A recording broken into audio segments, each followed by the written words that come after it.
This is Professor Michael Chapman. I'm one of the most experienced IVF doctors in Australia. I believe that an important part that I can contribute is to educate patients in relation to fertility, infertility, and all that involves. These series of podcasts help to educate you. I hope they are helpful to you.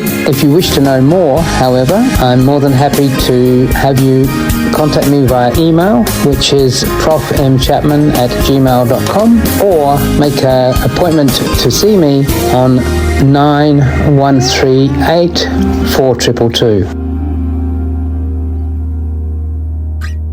In some situations where the sperm is not of such good quality, we may decide to inject a single sperm into the egg. So locate a wonderfully handsome young, the tall, dark, handsome one, select it, and then inject that into the egg. Similar pregnancy rates, and that means that many men with poor sperm quality will be able to produce a baby at the same sort of rates as if their sperm was good. So once you've had the egg collection, you head off home. The next day, scientists will be in contact with you to tell you how many eggs were collected and how many ended up being fertilized. Then happens growth of those embryos in the laboratory. We generally go on for 5 days. About, in Australia, something like 90% of cycles, the clinics grow the embryos on to what is called the blastocyst stage, which takes 5 days. And that mimics what actually happens in nature. You might think that the uterus is where it all happens, but in fact it isn't. It's actually in the fallopian tube. So the egg in nature comes down the fallopian tube, meets the sperm, and spends the next 5 days nurturing the embryo as it multiplies from one cell to nearly 300 or 400 cells before it moves down the fallopian tube into the uterus. And that's the time at which we put the embryo that we've been growing in the laboratory back in the uterus, that day 5 after the eggs are collected. While that embryo has been growing in the lab, or embryos have been grown in the lab, you'll also be prescribed progesterone in some form, usually in the vagina, sometimes by injection. And the aim of this is to make sure that your lining of the womb is as healthy as possible, ready for that embryo to turn up on day 5 and help it attach and produce the baby. That progesterone support goes on until you have your pregnancy test. Once pregnancy test is done and the hormones look good, there's really no evidence for continuing the progesterone. Many doctors are nervous and continue progesterone, but the scientific evidence suggests that once a pregnancy is established, it's good on its own. That's if you get pregnant, and that's the 35 to 40% I was talking about if you're under the age of 38. However, that, as I've said before, leads to disappointment in 60 to 65% of embryo transfers where pregnancy doesn't occur. A period then goes on, and we're, in a sense, back to square one.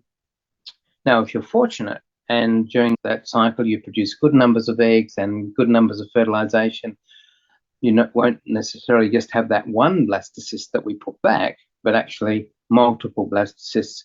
And on the day we do the transfer, day 5, we also freeze the remainder. And they're there for you for the future. If you get pregnant, that's potentially the second child. If you don't get pregnant, the next cycle we can put the next embryo back without having all the injections, without having any egg collections, being in hospital. Much more simple process in the follow-up cycle. So that's what an IVF cycle involves. It sounds relatively straightforward, which it is.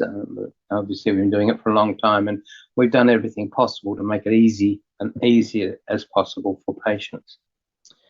However, the background of it is that, sadly, it's very stressful. Perhaps sadly is the wrong word, but it is unfortunate that when you're trying to have a baby and you've got to the stage of IVF, the expectation is you're going to be in the 35 to 40% that get pregnant. But sadly, as I've said 2 or 3 times now, the majority of embryo transfers will not result in a pregnancy. So having gone through the build-up where you've seen follicles getting bigger, you've seen eggs being collected, you've heard that your embryos have been developed and they grow through to day 5, you build yourself into a sort of a high that it's going to work, it's going to work, it's going to work. Then you have this terrible time between embryo transfer and the pregnancy test, wondering whether it will or whether it won't. And then there's the, in a sense, drop off the cliff feeling when you're told that you're not pregnant. So that it's been termed the roller coaster of IVF, where your emotions head in one direction of exhilaration and excitement to being smashed at the end of the cycle. The good news in all of that is that the more embryo transfers you have with good embryos, the greater your chance of a pregnancy. For instance, if you have 3 embryo transfers, there's a better than a 75% chance you'll end up with a baby if you're under 38. I keep saying under 38 because age makes a huge difference to your chances of success. So that's an IVF cycle. And at Life Sydney, we are very proud of our early success rates, which are well above average. And we look forward to carrying on producing babies and adding to the 3,500 that I've been involved in creating over my career as a fertility specialist. And don't forget that you can access all the previous episodes by going to our website www.theivfjourney.com and select IVF Journey podcast from the navigation menu.